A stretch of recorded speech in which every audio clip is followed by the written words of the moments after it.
Assalamualaikum, bertemu kembali dengan berita terkini. Sebelum mula sila subscribe, terima kasih.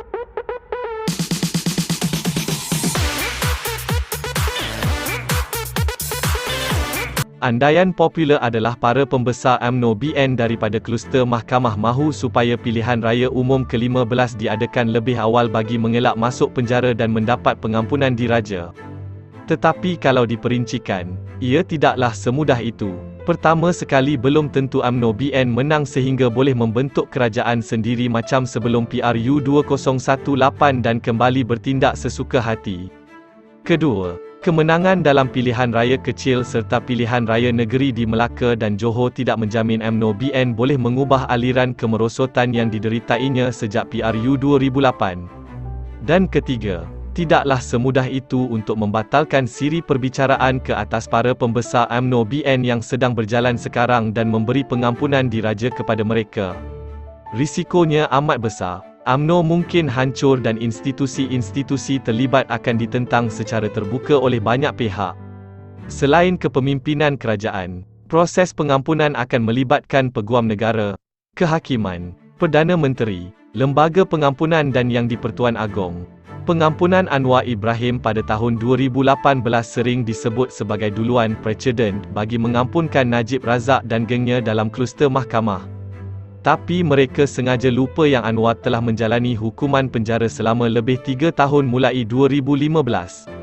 Lagipun, kesalahan beliau tidaklah membebankan negara dan rakyat jelata dengan hutang berbilion-bilion ringgit seperti yang dilakukan oleh Muhammad Najib dalam SRC International dan 1MDB.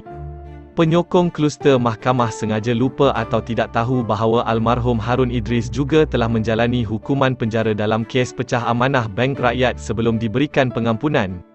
Beliau dipenjarakan pada tahun 1977 dan dapat pengampunan hanya pada 1982.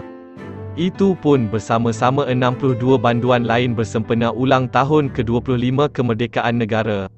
Harun tidak ambil duit untuk dirinya sendiri tapi untuk pentaskan tinju Muhammad Ali Joe Buna di Kuala Lumpur pada tahun 1975. Begitu juga dengan almarhum Mokhtar Hashim yang membunuh musuh politiknya, almarhum Muhammad Taha Talib pada tahun 1982.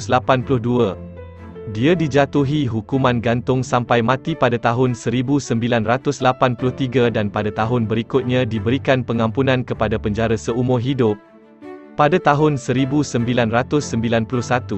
dia diberikan pengampunan kedua dan dibebaskan setelah 9 tahun dalam penjara.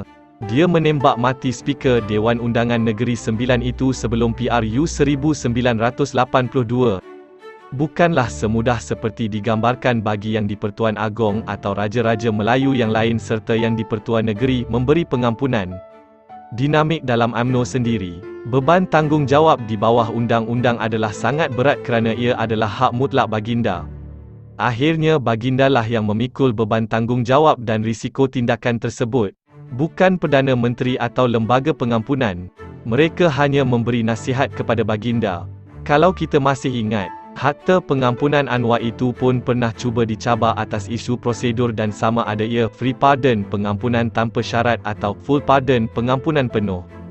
Menurut Peguam Nimalan Devaraja yang menulis dalam Screen.com pada 2018, Perlembagaan Persekutuan merujuk kepada free pardon dalam beberapa peruntukan tetapi tidak pernah menggunakan terma full pardon. Kesimpulannya, pengampunan bagi Najib dan gengnya sekiranya nanti didapati bersalah oleh semua peringkat mahkamah bukanlah sesuatu yang automatik atau telah terpahat di atas batu. Tidak kiralah sama ada UMNO BN menang atau kalah.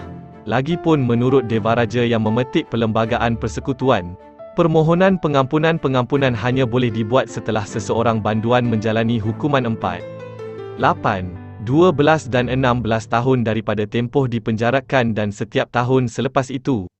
Itu belum diambil kira dinamik politik negara dan UMNO sendiri. Dalam UMNO pun bukan semua mahu kluster mahkamah dibebaskan atau diampunkan. Sudah pun nampak ada kelompok yang lebih suka jika sesetengah atau semua anggota kluster mahkamah dipenjarakan sebagai salah satu cara membersih dan menyembuhkan semula parti itu. Terima kasih kerana menonton.